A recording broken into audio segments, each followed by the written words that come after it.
Welcome to Unique Teaching Resources and an explanation and demonstration of a PowerPoint presentation available on my website, Unique Teaching Resources.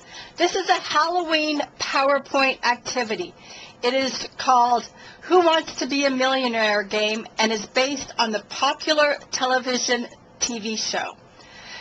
First, if in your curriculum you do not call them homophones and you call them homonyms, you can just highlight this, erase it, and change it to homonyms.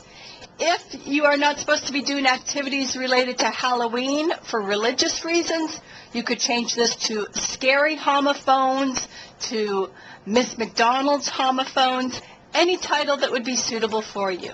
Let's go ahead and start our slideshow. The reason I'm doing this in a video is so that you can see the animations that are provided. Some of them on this first page are the lights that are flickering off and on, and the little mouse coming out of the pumpkin. This is the first slide. The second slide shows the student's scorecard and explains how to use the scorecard. The students are going to write their answers starting at the bottom of it and going upwards. Okay? They're going to do the same thing when they correct their work, writing yes if they got the answer correct, no if they got it wrong, and moving upwards. At the very end, you can have your students write their total here. Okay? When it gets to the part for students to correct their own work, it is more fun for the students to grade their own work. What I do is I have all of my students stand up when we are ready to grade. If they get a question right, they remain standing. If they get a question wrong, they have to sit down and continue grading their work, but they're no longer eligible to be the $1 million winner. This will build excitement to your students because as you progress up each level, all the way to level 15, more and more students will sit down as they get one wrong. Okay? The student who wins $1 million or the students who win it, okay, usually I give a special prize to because it's Halloween, and I give a small candy or something for everyone who's participated so that everyone feels like they're a winner. Okay, so we're ready to start the slideshow. We've explained how to do the scorecard to our students. Are you ready to play? I'm going to show you just a few templates so that you get an idea of what this PowerPoint presentation is like. Okay? First of all, each one is numbered in the corner, and here along the money values, this red bar will move upward for each level. So right now they're at question number 1 for $100. The homonym that's reviewed here is which. A sentence is then provided. The witch was cooking her soup. On their scorecard, the students have to write the correct answer. Okay, you can see here that the bar has moved up to the 200 level, and now there'll be a second example using which will select the other one. Okay?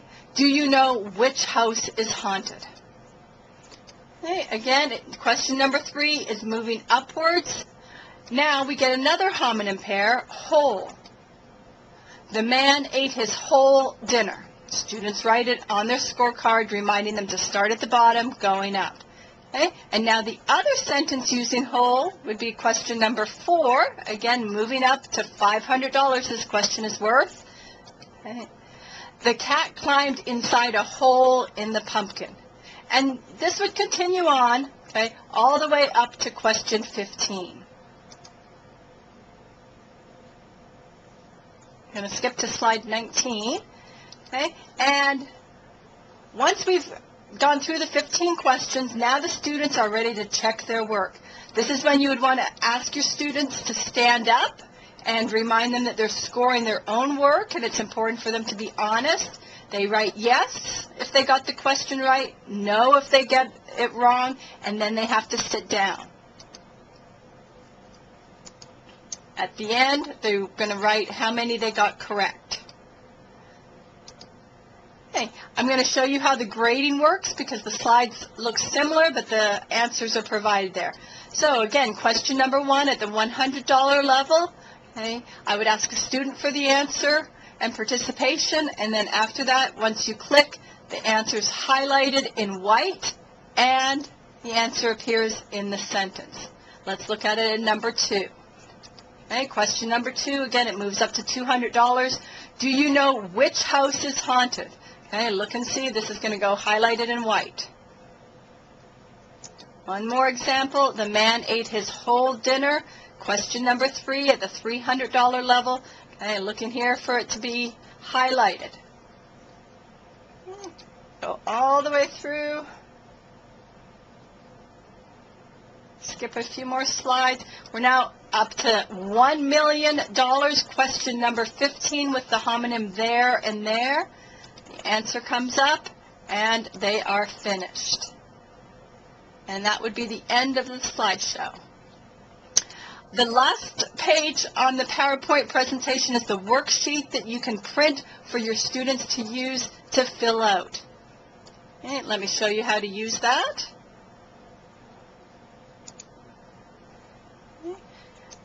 Okay, drag your PowerPoint all the way to the last slide, which is slide 37.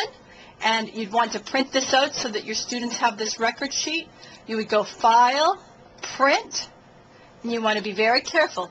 Here under Slides, you want to print slide 37. Okay? If you don't put the page number, it is going to print out all 37 pages of this presentation and take a lot of time and a lot of ink. So make sure you push Slides, and then it's the 37th one, and then push OK.